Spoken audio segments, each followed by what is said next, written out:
kimi ən böyük ifaçılıq imkanlarına malik olan simfonik orkestrdir. Simfonik orkestrin tərkibinə daxil olan alətlər isə yayla salınan simli alətlər və nəfəsli alətlər. O cümlədən nəfəsli alətlərin iki qrupu, həm ağac nəfəsli alətlər, həm mis nəfəsli alətlərdir və bir də zərb alətləri orkestrin tərkibinə daxildir. Biz isə bugün ağac nəfəsli musiqi alətlərindən danışacağıq. Amma əvvəlcə demək istəyirəm ki, simfonik orkestr haqqında hamının bilgisi olmalıdır. Simfonik orkestr nədir? Simfonik orkestr deməli ən mükəmməl, ən böyük orkestr növü simfonik orkestrdir. Ona daxil olan alətlər simli, nəfəsli və zərb alətlərdir. Simli alətlər isə deməli kaman çalınan, yəni yaylı alətlərdir. Bura skripka, alt, violonçel və kontrabas daxildir. Nəfəsli alətlər isə həm ağac nəfəsli alətlər, həm mis nəfəsli alətlərdir və bir də zərb alətləri. Hər bir alətin simfonik orkestrdə öz yeri var. Yəni simli alətlər, deməli dirijorun sağ tərəfində simli alətlər, birinci skripkalar, sol tərəfində ikinci skripkalar və dirijorla üz-üzə dayanan, yəni simli alətlərin arxasında isə nəfəsli alətlər durur. Deməli sol tərəfdə ağac nəfəsli alətlər, sağ tərəfdə isə mis nəfəsli alətlər durur. Bugünkü dərsimiz ağac nəfəsli alətlərdəndir. Bütün nəfəsli alətlər ifa zamanı yalnız bir səs verə bilir. Bu, simli alətlərlə müqayisədə belə deyirik ki, yəni simli alətlər nəfəsli alətlərlə fərqli olaraq, onlar çalğılarında yəni bir neçə səsdən istifadə edə bilərlər eyni zamanda. Fortepianoda akord deyirlər. Yəni çalğı zamanı simli alətlər 2 və də artıq səsdən istifadə edə bilirlər. Nəfəsli alətlər isə yalnız bir səsdən istifadə edə bilirlər. Bu bunun müsbət tərəfi olsa da, nəfəsli alətlərdə isə səsin uzatma texnikası onlardan biraz üstündür. Yəni nəfəsli alətlərdə səsin uzadılması simli alətlərə nisbətən daha genişdir. Simfonik orkestrdə nəfəsli ağac alətlər, fleyta, qaboy, klarnet və müxtəlif növlü fagotlar daxildir. İstisna hal kimi fleyta yalnız ağacdan deyil, misdən hazırlanır, amma səs diapazonuna görə fleytanı ağac nəfəsli alətlər qrupuna daxil edirlər. Təbii ki, heç bir alət, yəni indiki müasir dövrdə göründüyü kimi yaranmayıb. Onlar müxtəlif təkmilləşmələrə məruz qalaraq bugünkü müasir vaxtda bu formada gəlib çatıblar. Yəni fleyta əzəldən ağac nəfəsli musiqi alətlər qrupuna aid olsa da, onlar indi misdən, metaldan, başqa alətdən hazırlanırlar. Ağac çalğı alətləri qrupu orkestrdə violonçel çalanların arxa tərəfində dirijorla üzbəüz iki cərgədə yerləşdirilir. Birinci cərgədə solda fleytalar, sağda qaboylar, ikinci cərgədə solda klarnetlər, sağda fagotlar yerləşdirilir. Orkestrdə ağac çalğı alətləri qrupu yerləşdiyi yerə görə də xeyli əhəmiyyət kəsb edirlər. Belə ki, bu qrup alətlər simli alətlər ilə mis nəfəsli alətlər arasında əlaqə yaratmaq vəzifəsini icra edirlər. Bu alətlər bir tərəfdən simli çalğı alətlərinin tembrini qüvvətləndirmək, digər tərəfdən isə mis çalğı alətlərinin tembrini yumşaltmaqla orkestrin vahid və monolit səslənməsini təmin edirlər. Nəfəsli ağac alətlərinin tembri çox müxtəlifdir. Ona görə də bəstəkarlar bunların səsini müxtəlif ahənglərlə birləşdirərək rəngarəng səs birləşmələri yaradırlar. Təbiət mənzərələrini və ya dinc kənd həyatı təsvir etmək üçün nəfəsli ağac alətlərindən istifadə edirlər. Ağac çalğı alətləri qrupuna daxil olan hər bir musiqi alətinin özünə məxsus səslənmə xüsusiyyəti var. Bəstəkarlarda bu və ya digər melodiyanın məhz hansı çalğı alətində daha unikal səslənməsini özü müəyyən edirlər. İndi isə fleyta aləti haqqında danışmaq istəyirəm. Fleyta ən qədim musiqi alətlərindən biridir. Bir neçə oyuğu və klapanı olan flajolet, yəni adi tütək fleytanın əcdadı hesab oluna bilər. Qədim Misirdə fleyta çox geniş yayılmışdı. Fleytalar Avropaya 12-ci əsrdə gətirilmiş və o zamandan bəri fleytanın quruluşu getdikcə dəyişdirilmişdi. Keçmişdə qamışdan düzəldilən fleytanı şaquli tutaraq çalırdılar, yəni uzununa vəziyyətdə. İlk dəfə fleytanı opera orkestrinə Lully gətirmişdi. Onun orkestrindəki fleyta deməli dikinə ifa olunurdu. Dikinə və ya ucluqlu fleytanı qarşıda düz saxlayırdılar. Böyük səs gücünə malik köndələn fleyta daha uzun ömürlü olub, müxtəlif təkmilləşmələrə asanlıqla uyuşdu. Elə buna görə də 18-ci yüzilliyin ortalarında dikinə fleytanı simfonik orkestrindən tamamilə sıxışdırıb çıxara bildi. Hal-hazırda üfüqi, yəni eninə vəziyyətdə tutularaq çalınır. 1825-ci ildə Alman ustası Theobald Böhm fleytanın quruluşunu təkmilləşdirdi. Böhm sistemli fleyta bütün ölkələri klapanlarla örtdü.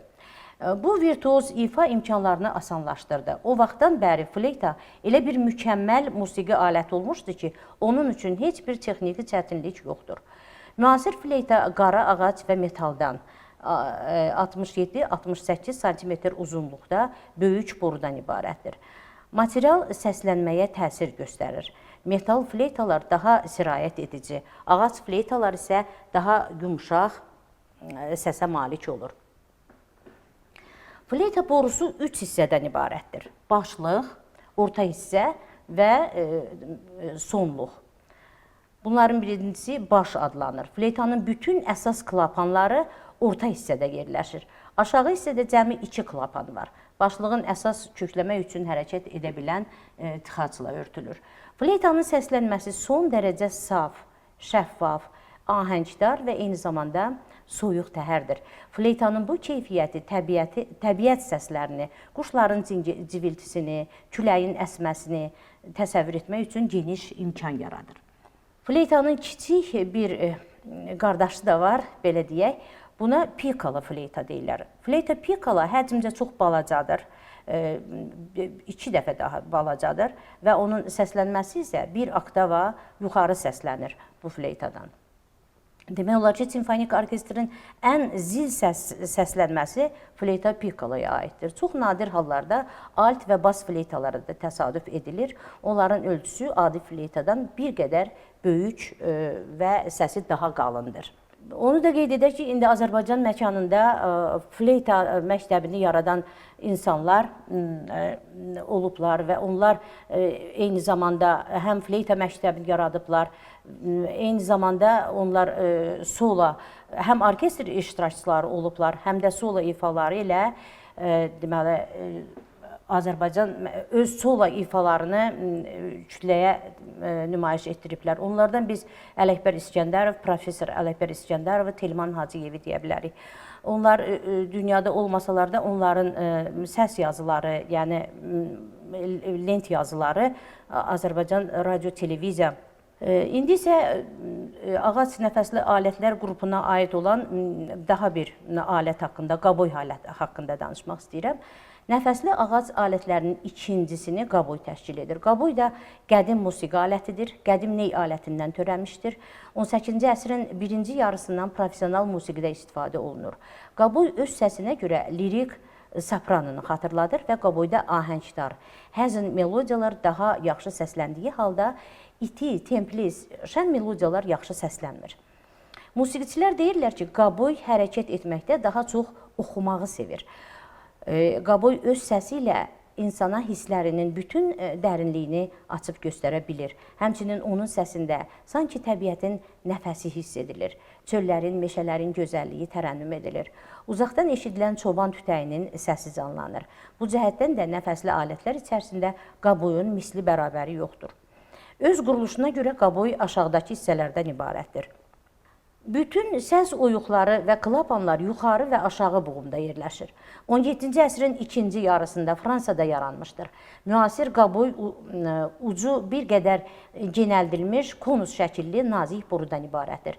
Borunun üzərində 25 oyuq olur. Bunlardan 22-24-ü qapaqla örtülür. Alətin ensiz hissəsinə dilli müştük taxılır. Ümumi uzunluğu 600-643 mm-dir.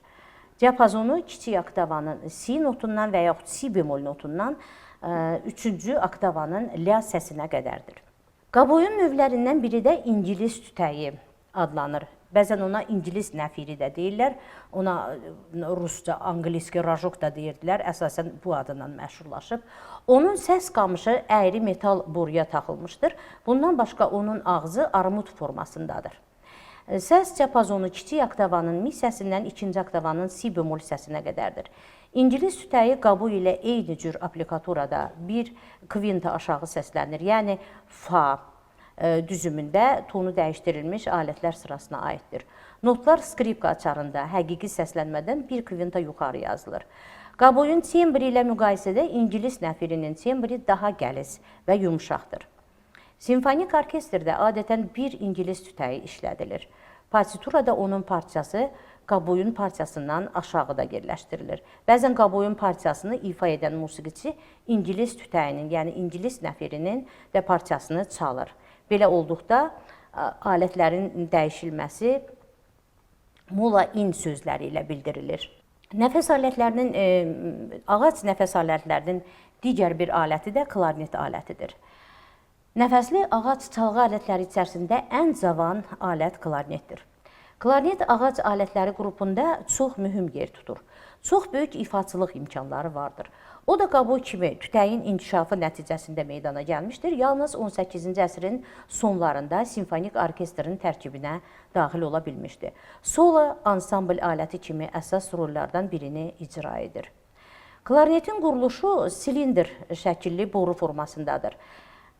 Bir dilçəkli olub, klapanlar sistemi ilə təchiz olunmuşdur. Uzunluğu 70 sm olan borudan və qamış müştükdən ibarətdir və çoxlu sayda klapanlar vasitəsilə çalınır. Onun diapazonu kiçik oktavanın re, bəzən də re bemol notundan 3-cü oktavanın la, bəzən də si bemol notuna qədər davam edir. Klarnetin tembri registr bölgüsünə görə müxtəlifdir. Aşağı registrdə daha tutqun, şirin və qalın, orta registrdə mülayim, parlaq ifadəlilik duyulur. Yüksək registrdə işıqlı, kəskin, gurultulu və cingiltili səslənir. Klarnet transpozisiyalı musiqi aləti qrupuna aiddir. Orkestr və ansambllərdə adətən in-A və in-B klarnetindən istifadə olunur. Digər ağac nəfəsli alətlər kimi də klarnetin müxtəlif növləri vardır. Böyük klarnet, kiçik klarnet, bas klarnet, alt klarnet. Bunlardan ən mühümləri kiçik və bas klarnetlərdir. O kiçik klarnetə də pikolo klarneti deyirlər. Klarnet pikolo çox gözəl, cingiltili səsə malik nəfəsli ağac musiqi alətidir.